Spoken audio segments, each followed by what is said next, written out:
Friends, welcome back to our channel Bansal education hub.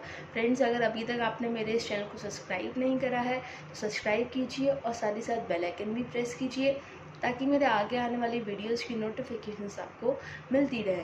And friends, अगर आपने अभी तक मेरी इस वीडियो को लाइक नहीं करा है तो लाइक करिए और साथ ही साथ शेयर भी कीजिए अपने फ्रेंड सर्कल में ताकि उनको भी इस वीडियो का बेनिफिट मिले। तो आज की वीडियो को हम स्टार्ट करते हैं। फ्रेंड्स, मैंने आपसे कहा था फर्स्ट वीडियो में कि एक बार मैं आपको हेनरी फयोल्स के 14 प्रिंसिपल समझा दूं, उसके बाद मैं आपको नेचर और उसकी इंपॉर्टेंस के बारे में बताऊंगी, क्योंकि मैं आपको इसको अच्छी तरीके से एग्जांपल देके एक्सप्लेन कर सकती हूँ। देखिए, आज हम लोग पढ़ने जा रहे हैं nature of management principle. Okay, nature क्या है? मैनेजमेंट प्रिंसिपल जो है वो यूनिवर्सल एप्लीकेबल होते हैं। कैसे यूनिवर्सल एप्लीकेबल होते हैं? मतलब क्या है इसका? परवेसिव होते हैं। कैसे होते हैं? परवेसिव होते हैं नेचर में। आप कहीं पर भी जाएं, आपको आप पूरी दुनिया में किसी भी ऑर्गेनाइजेशन में चले जाओ, चाहे बड़ी से बड़ी, छोटी से छोटी या किसी भी टाइप की ऑर्गेनाइजेशन में चले जाओ, आपको मैनेजमेंट प्रिंसिपल ज़रूर मिलेंगे। इनफैक्ट मैनेजमेंट भी हर जगह मिलेगी। तो मैनेजमेंट का भी एक हमारा यही नेचर था कि मैनेजमेंट जो है वो परवेसिव होती है, तो मैनेजमेंट प्रिंसिपल्स भी परवेसिव होंगे। देन हमारा सेकेंड पॉइंट है कि मैनेजमेंट प्रिंसिपल्स जो होते हैं वो जनरल गाइडेंस होती हैं। यस फ्रेंड्स, मैंने आपको जो मैनेजमेंट प्रिंसिपल समझाया उसमें मैंने आपको बताया था कि जो मैनेजमेंट प्रिंसिपल है वो केवल क्या है? जनरल गाइडलाइंस है। बिकॉज अगर आप किसी भी सिचुएशन में फंस जाते हैं तो वो आपको एक तरीके से एडवाइस देंगे, लेकिन आप उसको एज अ रेडीमेड सॉल्यूशन नहीं देख सकते। ठीक है, तो जनरल गाइडलाइंस का मतलब यही है कि मैनेजमेंट प्रिंसिपल्स आपको केवल एडवाइस देते हैं कि अगर आप इस सिचुएशन में फंस गए हैं तो आपको क्या करना चाहिए, लेकिन एट द लास्ट आपको सॉल्यूशन खुद निकालना पड़ेगा। फॉर एग्जाम्पल बताती हूँ, मैंने आपको पढ़ाया था principle of stability of tenure का, तो उसमें मैंने आपको बताया था कि जो एम्प्लॉय है उसे आप फ्रिक्वेंटली ट्रांसफर्स नहीं दे सकते हैं। आपको उसको अपनी जॉब को सीखने के लिए टाइम देना चाहिए। ठीक है, तो वो टाइम आप कितना देंगे? 6 महीने का देंगे, 1 साल का देंगे, ये आपको खुद डिसाइड करना है। ये वहाँ लेके नहीं आया कि आपको उसको 1 साल का टाइम देना चाहिए या केवल और केवल 2 साल का टाइम देना चाहिए, आप उससे ज़्यादा उसे नहीं दे सकते ना उससे कम दे सकते हैं, ऐसा कुछ भी नहीं कहा। कहा क्या है? केवल इतना कि आपको जो एम्प्लॉयज़ हैं उनको टाइम देना चाहिए। कितना टाइम देना चाहिए ये आप खुद डिसाइड करें। इसलिए जो मैनेजमेंट प्रिंसिपल्स हैं वो क्या है? जनरल गाइडलाइंस हैं। फिर हमारा थर्ड पॉइंट है कि जो मैनेजमेंट प्रिंसिपल्स होते हैं वो इवोल्यूशनरी होते हैं, यानी कि formed by practice and experiments. जो मैनेजमेंट प्रिंसिपल्स हैं वो रिपीटेड प्रैक्टिस के बाद और एक्सपेरिमेंट्स के बाद बनाए गए हैं। यानी कि जो भी मैनेजमेंट के प्रिंसिपल्स हैं ये रातों रात डेवलप नहीं करे गए हैं, इनको डीप रिसर्च करी गई है, इनको देखा गया है ये एफिशिएंट है कि नहीं, उसके बाद ही इनको मैनेजमेंट प्रिंसिपल्स पे एप्लीकेबल करा गया है। फॉर एग्जांपल आप प्रिंसिपल ले लीजिए, principle of division of work. तो ये ऐसा थोड़ी ना कि बस बोल दिया और काम हो गया, नहीं। ये प्रिंसिपल जो है वो बार बार रिपीटेडली एक्सपेरिमेंट किए गए हैं उसके ऊपर, और इसका पॉजिटिव रिजल्ट आने के बाद ही ये मैनेजमेंट प्रिंसिपल्स में आया है। ओके, नंबर 4 पे जो कि है फ्लेक्सिबिलिटी।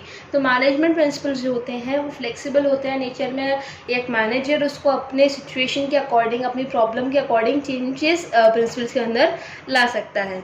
ठीक है, देन हमारा 5th पॉइंट है behaviour in nature. Behaviour in nature, देखो मैनेजमेंट प्रिंसिपल्स जो हैं वो बिहेवियर होते हैं नेचर में। कैसे होते हैं? मैनेजमेंट प्रिंसिपल्स किस पर फोकस करते हैं कि जो सुपीरियर्स और सबऑर्डिनेट्स के बीच में जो रिलेशनशिप होता है वो क्या हो सके? बेटर हो सके, और जितने भी एम्प्लॉयज़ हैं ऑर्गेनाइजेशन में उनका बिहेवियर बेटर हो सके। ठीक है, तो बिहेवियरल नेचर का मतलब यही है कि मैनेजमेंट प्रिंसिपल्स जो बनाए गए हैं इनका मेन फोकस क्या है कि जो सबऑर्डिनेट और सुपीरियर्स के बीच में रिलेशनशिप है वो क्या हो सके? बेटर हो सके। ठीक है, फॉर एग्जाम्पल अगर मैं बात करूं, जैसे कि हमारा प्रिंसिपल ऑफ डिसिप्लिन था, ठीक है, वो क्या फोकस करता था कि जितने भी एम्प्लॉयज़ हैं वो डिसिप्लिन में रहें और ऑर्गेनाइजेशन अच्छी तरीके से वर्कआउट कर सके। तो उससे क्या है, जो उनके बिहेवियर है, एम्प्लॉयज़ का जो बिहेवियर है उसमें चेंजेस आ रहे थे। और वैसे ही हमारा जो लास्ट प्रिंसिपल था एस्प्रिट डी कॉर्प्स, उसमें भी सेम टू सेम यही बात थी कि जो एम्प्लॉयज़ हैं वो अपने बिहेवियर में चेंज लेके आ रहे हैं। एस्प्रिट डी कॉर्प्स में क्या बोला था कि रिप्लेस आई विद वी। तो अपन जो एम्प्लॉयज़ हैं अपने बिहेवियर में चेंजेस लेके आ रहे हैं, अच्छा बिहेव कर रहे हैं, सुपीरियर सबॉर्डिनेट की रिलेशनशिप में कोई कॉन्फ्लिक्ट नहीं है। तो क्या है, मैनेजमेंट प्रिंसिपल्स एक तरीके से अपना काम ये करते हैं कि वो बिहेवियर हो सके नेचर में। तो इसलिए क्या है, management principles behaviour in nature. Then हमारा 6 पॉइंट है based on cause and effect relationship. अब ये क्या कहता है, इसका मतलब ये है कि जो मैनेजमेंट प्रिंसिपल्स हैं वो हमें ये बताते हैं कि एक पर्टिकुलर सिचुएशन में हमें कौन सा प्रिंसिपल अप्लाई करना चाहिए और उसके क्या क्या इफेक्ट्स आ सकते हैं। देन हमारा लास्ट पॉइंट है मैनेजमेंट प्रिंसिपल्स आर कंटिंजेंट। इसको मैं बोल सकती हूँ डिपेंडेंट।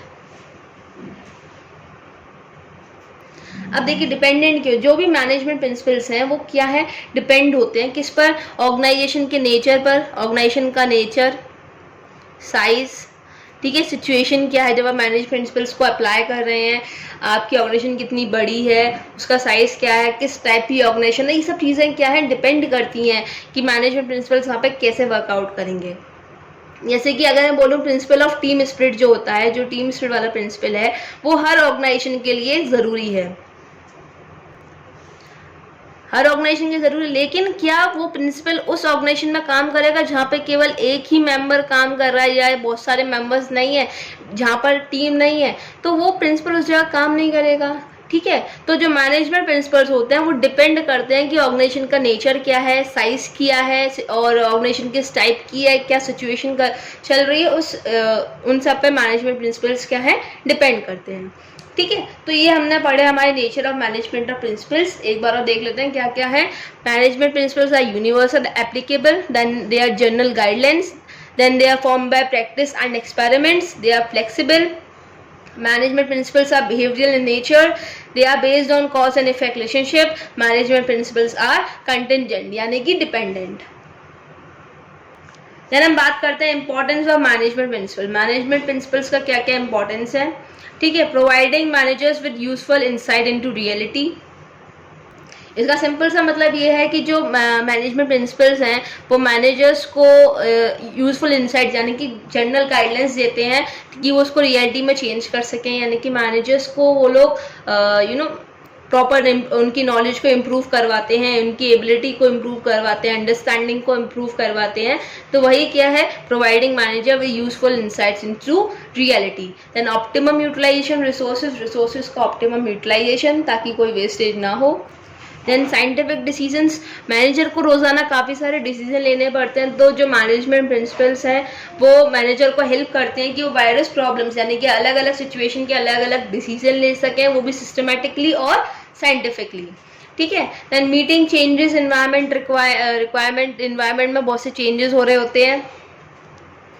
इन्वायरमेंट चेंज का मतलब ये है कि जो मार्केट की रिक्वायरमेंट है बार बार चेंज होती रहती है और जो भी बिजनेसमैन है यानी कि हर एक बिजनेसमैन को मार्केट की रिक्वायरमेंट के अकॉर्डिंग अपनी ऑर्गेनाइजेशन में चेंजेस लेके आने पड़ते हैं। तो वो उन चेंजेस को मीट अप करने में भी मैनेजमेंट प्रिंसिपल्स हेल्प करते हैं। एंड इफेक्टिव एडमिनिस्ट्रेशन, काम अच्छी तरीके से होगा, टाइम पर होगा।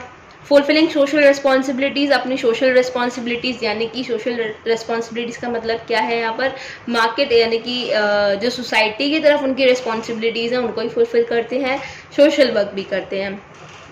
Then management training education and research. Management training education research का मतलब क्या है कि मैनेजमेंट जो मैनेजमेंट है, मैनेजमेंट प्रिंसिपल्स हैं वो क्या कहते हैं कि आप साइंटिफिक जजमेंट करें और साथ ही साथ लॉजिकल थिंकिंग भी करें, ठीक है। तो उसके लिए ट्रेनिंग चाहिए होती है, प्रॉपर एजुकेशन चाहिए होती है, रिसर्च करनी होती है, तो वो सब इसमें आ जाता है।